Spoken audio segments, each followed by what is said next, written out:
Hi guys, welcome back to my channel, Alice Go Recap. Salamat sa suporta. Ako po ay isang Pinoy. Shout out kay B-Boy Guwapo.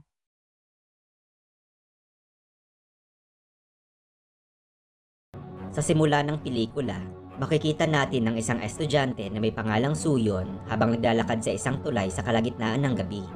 Kinakabahan siyang sumakay sa isang sasakyan at dinala sa kung saan. Lumipat ang eksena sa isang lalaking boxing coach na may pangalang Gichol. Pumasok siya sa isang restaurant, dala-dala ang napanalunang tropeyo ng kanyang estudyante sa pagiging first runner-up sa isang kompetisyon. Yun pala, panalo dapat ang kanyang estudyante, ngunit pinapanalo ng isang opisyal ang kalaban dahil sa pera. Uminit ang ulo ni Gichol dahil hindi siya pumapayag na dinadaya ang kanyang mga estudyante. Nang sinubukang makipagtalo sa kanya ng opisyal, bigla niya itong sinuntok at na-knockout gamit lang ang isang suntok. Subalit ang lalaki pala ay ang Vice President ng Boxing Association at tinanggalan ng lisensya si Gichol sa pagtuturo ng boxing. Nabahala ang kanyang kapatid na babae dahil hindi ito ang unang beses na natanggal si Gichol sa isang organisasyon dahil sa pagkakasangkot niya sa away. Pagkatapos ng ilang buwan, nakahanap ng trabaho si Gichol bilang gym teacher sa isang high school. Habang papunta na si Gichol sa bayan, biglang pumutok ang gulong ng kanyang sasakyan. Habang naghihintay sa pagdating ng tow truck, napansin niya ang isang poster tungkol sa nawawalang babae na si Suyon na nakita natin sa simula ng pelikula. Nang makarating siya sa bayan, nakita niya ang isang grupo ng estudyante na binubuli ang babaeng si Eugene, ang best friend ng nawawalang babae. Sinubukan silang awatin ni Gichol, ngunit sinabihan siya ng mga bully na huwag makikialam sa kanilang ginagawa. Pagkatapos nito, nilapitan siya ng kanyang dating estudyante na si Dongsu at sinamahan siyang mamasyal sa bayan. Pumunta si Eugene sa lola ni Suyon para kamustahin ang matanda na sobrang nag-aalala sa pagkawala ng kanyang apo. Silang dalawa lamang ang nagsusumikap na hanapin si Suyon dahil walang pakialam ang mga pulis sa kaso. Pumunta siya sa kwarto at naalala ang masasayang sandali na kasama ang kaibigan.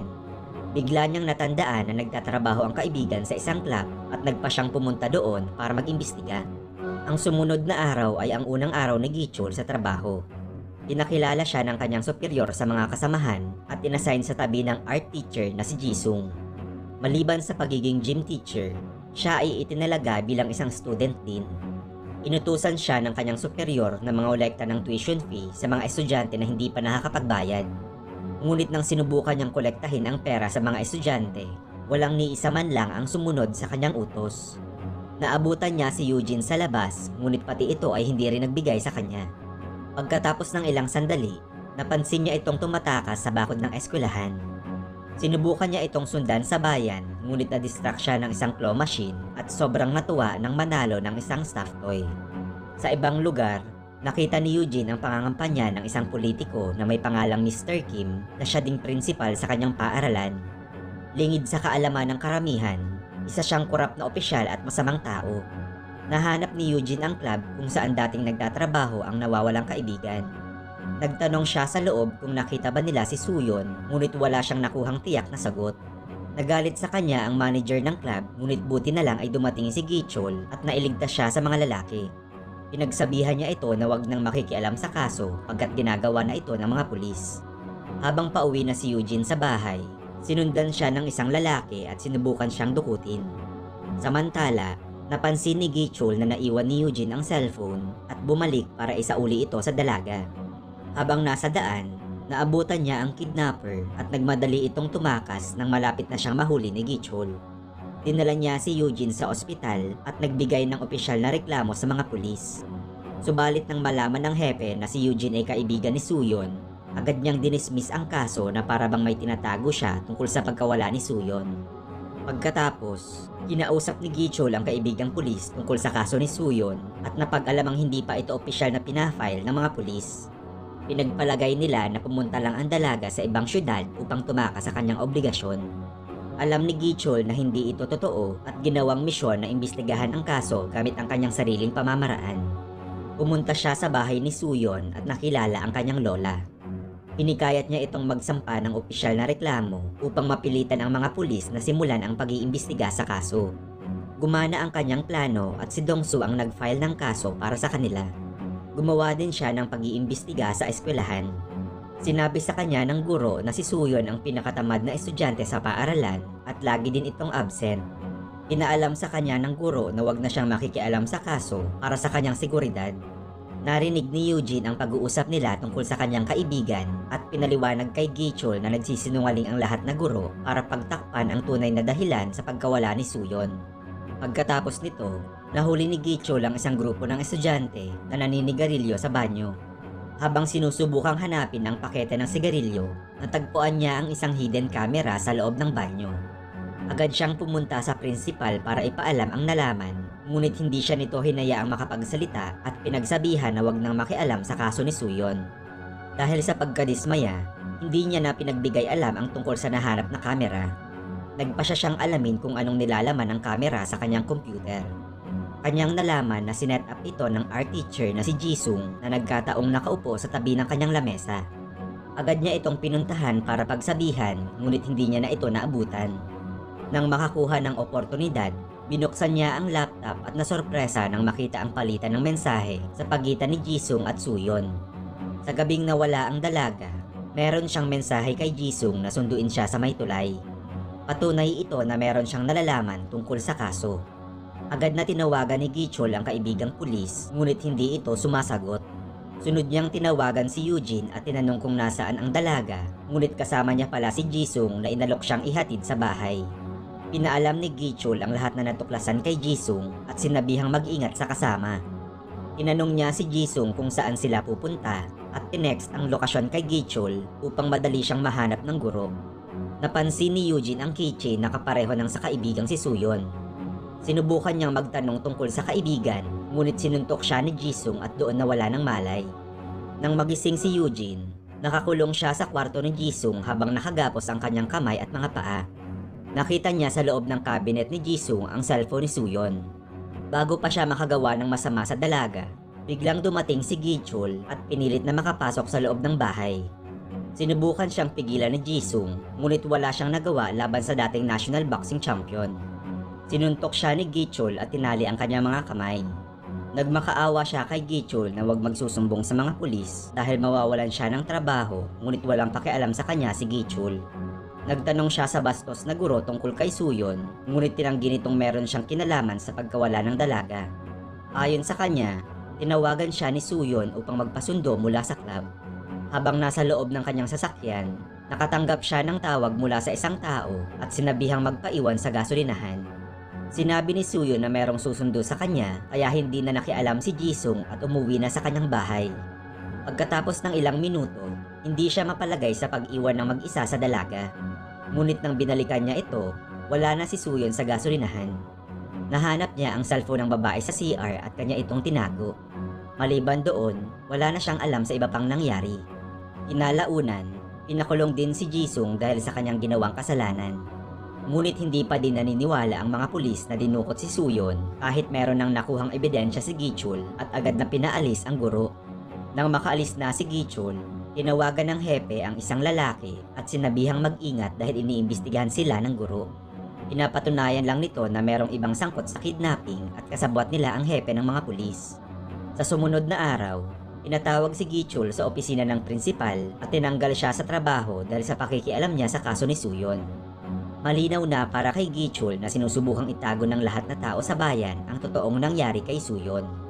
Habang nag-iisip ng kanyang sunod na gagawin, tinawagan siya ng kaibigang pulis at pinapunta sa isang lokasyon. Nang makarating siya sa lugar, nakita niya ang bangkay ni Suyon na isinasakay na sa isang ambulansya. Magulhol sa pag-iyak si Eugene dahil sa pagkamatay ng pinakamamahal niyang kaibigan. Nang makita ito, na-realize ni Gichol na maaaring pinupuntirya ng mga killer si Eugene dahil malaki siyang banta sa kaso. Pagkatapos nito, pumunta sila sa ospital para bisitahin ang may sakit na lola ni Suyon. Mas lumala pa ang kanyang kondisyon nang malaman ang tungkol sa pagkamatay ng kanyang apo. Sa kabilang banda, narinig ni Dongsu ang pag-uusap ng kanyang superior at nalaman na tumatanggap ang hepe ng pera mula sa principal na si Mr. Kim upang pagtakpan ang kaso. Nagpasya si Dongsu na gumawa ng sariling investigasyon at ninakaw ang cellphone ni Suyon sa istasyon ng pulis. Pagkatapos niya itong maipaayos, nabasa niya ang mensahe ni Suyon para sa isang babae mula sa club na may pangalang Yisul. Agad niyang pinaalam kay Gichul ang tungkol sa babae, ngunit pagkatapos lang ng kanilang pag-uusap, biglang may pumukpok sa kanyang ulo mula sa likuran. Pumunta si Gichul sa club at kinausap ang babaeng si Yisul. Binunyag ng babae na dating part-time singer si Suyon sa kanilang club. Sa araw na siya'y nawala, sina Mr. Kim, ang chairman ng club at ang hepe ng mga pulis ay nagiinuman sa club. Habang siya'y nagpe-perform, nakatanggap siya ng tawag galing sa ospital at pinaalam na may sakit ang kanyang lola. Nagpaalam siyang umuwi sa chairman ngunit sinimulan siya nitong pagsamantalahan. Sa huli, nakatakas din si Suyon at nalaman ni Mr. Kim na estudyante siya sa kanyang paaralan. Agad niyang pinahanap ang babae upang hindi makalabas ang insidente dahil makakaepekto ito sa kandidatura niya sa eleksyon. Nang makita ni Gichul ang mga tauhan ni Mr. Kim, mag-isa niya itong nilabanan upang makakuha pa ng mas maraming impormasyon. Pagkatapos nito, tinanong niya ang leader kung bakit nila pinatay si Suyon. Umamin ang lalaki na sinundan niya ng gabing yon si Suyon, ngunit hindi siya ang responsable sa kanyang pagkamatay. Sa katunayan, natagpuan niya si Suyon sa isang public bathroom habang sinasakal ng isang lalaki. Ang taong pumatay sa kanya ay walang iba kundi si Jisung. Anak siya ni Mr. Kim at hindi natatakot sa kahit na sino dahil sa impluwensya ng kanyang ama. Umiibig siya kay Suyon ngunit nang tumangging magpagalaw ang dalaga, uminit ang kanyang ulo at pinatay ang babae. Pagkatapos itong matuklasan, tinawagan ni Gichul ang pulis na si Dongsu at nalamang nakalabas na ng kulungan si Jisung. Ibig sabihin lang nito ay nasa panganib na din ang buhay ni Eugene. Nang hindi sinasagot ni Eugene ang kanyang tawag, dali-dali siyang pumunta sa bahay ni Jisung. Nangyari ang kanyang kinakatakutan nang dinukot ni Jisung si Eugene at dinala sa ibang lokasyon, ngunit napahinto nang biglang dumating ang kanyang ama sa bahay. Dahil ayaw niyang ipaalam sa ama na dinukot niya si Eugene, kinulong niya ang babae sa isang aparador. Galit sa kanya si Mr. Kim dahil sa mga problemang kinakasakutan ng kanyang anak. Inutusan niya si Jisung na pumunta na sa Amerika at wag nang bumalik. Dahil dito, inakusahan siya ni Jisung sa pagpatay kay Suyon. Sa flashback, nabunyag na pinapunta si Mr. Kim sa public bathroom para ayusin ang gusot at doon na lamang buhay pa din si Suyon. Para pangalagaan ang kanyang reputasyon, pinatay niya ang kawawang dalaga at tinapos ang sinimula ng kanyang anak. Pagkatapos niyang makaalis, inatake ni Eugene si Jisung at nagawang makatakbo sa labas, ngunit madali din siyang naabutan ni Jisung. Malapit na sanang patayin si Eugene nang biglang dumating si Gichul at nailigtas ang dalaga. Pagkatapos na pulbusin si Jisung, dinala niya si Eugene sa ospital dahil lubha siyang nasugatan. Habang naghihingalo, nagawang masabi ni Eugene na si Mr. Kim ang totoong pumatay sa kanyang kaibigang si Suyon. Sa kabilang banda, nanalo si Mr. Kim sa eleksyon at nahalal bilang mayor sa bayan. Napanood ni Gichul ang balita sa TV at napuno siya ng galit.